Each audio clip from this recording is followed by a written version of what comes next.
আমাৰ উদ্দেশ্য হৈছে যে গোটেই ভাৰতবৰ্ষতে এটা অভিযান আৰম্ভ হৈছে।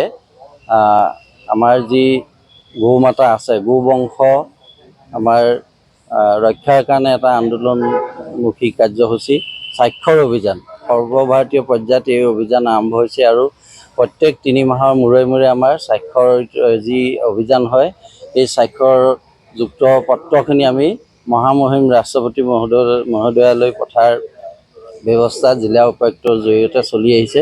গতিকে ইয়াৰ আগতেও হৈছে, এতিয়া আমি ডিব্ৰুগড় জিলাতো এই ধৰণে স্বাক্ষৰ অভিযান কৰিছিলোঁ। আমি যিখিনি স্বাক্ষৰ এতিয়ালৈকে আমাৰ হৈছে, সেইখিনি আজি আমি জিলা উপায়ুক্তৰ জৰিয়তে আমি ৰাষ্ট্ৰপতি মহোদয়ালৈকে পঠোৱাৰ ব্যৱস্থা কৰিম।